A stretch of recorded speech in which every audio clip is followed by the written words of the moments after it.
मैं चंद बातें आपके साथ और साझा करना चाहता हूं, मीडिया के साथ ही। हमने पूरे हिमाचल प्रदेश के अंदर यात्रा की, धरने किए, प्रदर्शन किए। हिमाचल के अंदर रहने वाले पाकिस्तानी, हिमाचल में रहने वाले रोहिंग्या, हिमाचल में रहने वाले बांग्लादेशी, उनको हिमाचल से बाहर निकालना चाहिए। हमने ज्ञापन दिया, सरकार को जगाया, परंतु बड़े दुख के साथ कहना पड़ता है, केवल वोट की राजनीति के लिए कांग्रेस के नेता, कांग्रेस की सरकार उन पाकिस्तानियों को ढूंढने में नाकाम है। उन पाकिस्तानियों को, रोहिंग्या को, बांग्लादेशियों को हिमाचल के अंदर से बाहर निकालने का प्रयास नहीं कर रही। हम ये कहना चाहते हैं, ये न केवल और हिमाचल का सवाल है, ये देश की सुरक्षा का सवाल है। हमने देखा देश के अंदर कितने कितने स्थानों पर पाकिस्तानी और बांग्लादेशी मिले हैं, जो 10 साल, 15 साल, 20 साल, 30 साल से भारत की धरती के ऊपर रह रहे हैं, और यहीं पर उन्होंने बाल बच्चे पैदा करके आपके और जनता के अधिकार को ठेंगा दिखाया है। इसलिए आज इस मंच के माध्यम से मैं माननीय मुख्यमंत्री जी से कहना चाहता हूं कि वोट की राजनीति को छोड़िए, पाकिस्तानियों को, बांग्लादेशियों को और रोहिंग्यों को हिमाचल प्रदेश से ढूंढ ढूंढ करके निकालिए। ये आज की बहुत जरूरी आवश्यकता है। साथियों, हिमाचल प्रदेश के अंदर जो बिगड़ती कानून व्यवस्था, उसके प्रति भी हमको सावधान रहने की आवश्यकता है। ये जिस तरह का माफिया राज हिमाचल प्रदेश के अंदर चला है, इसके अंदर भी देशद्रोही पलटते हैं, चिट्टा के मुकाबले हो रहे हैं। हमने देखा बिलासपुर में खुलेआम गोलीबारी हुई, चंबा में नृशंस हत्याएं हुई, वन के अधिकारियों को और गाड़ियों के साथ बांधकर घसीटा जा रहा है।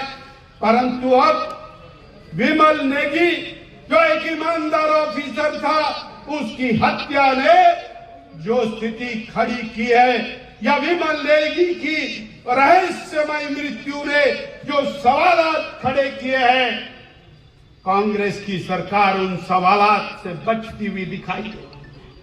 जनता ने आवाज बुलंद की, सीबीआई इंक्वायरी की, सरकार पीछे भाग रही है।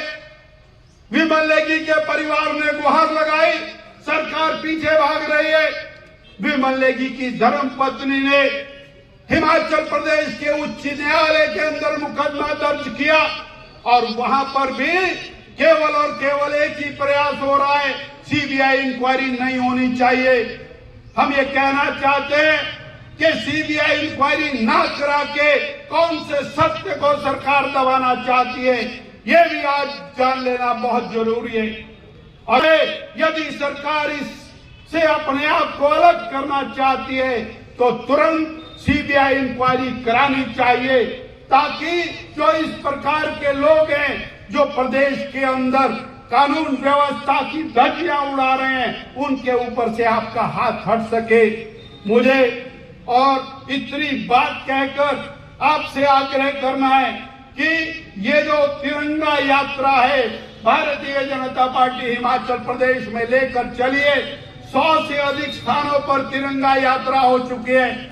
25 तारीख तक हमारे 171 स्थानों पर तिरंगा यात्रा होगी, और हमारी बहनें सिंदूर यात्रा कर रही हैं, वो बहनों को जागृत कर रही हैं। हिमाचल प्रदेश में इस तिरंगा यात्रा से देशभक्ति का ज्वार भाटा पैदा हुआ है। और आज माननीय अनुराग जी, हम उस धरा पर हैं, गुरु गोविंद सिंह जी की धरा पर हैं, जिन्होंने धर्म की रक्षा के लिए, राष्ट्र की रक्षा के लिए न केवल अपना बलिदान दिया, अपितु अपने चारों पुत्रों का बलिदान दिया, और अपने पिताश्री को भी बलिदान देने के लिए प्रेरित किया। बलिदानियों की धरा पांवटा साहब से आप इस तिरंगा यात्रा को प्रारंभ कर रहे हैं। हम आपका फिर एक बार अभिनंदन करते हैं। बोलिए भारत माता की जय, भारत माता की जय, इंडियन आर्मी।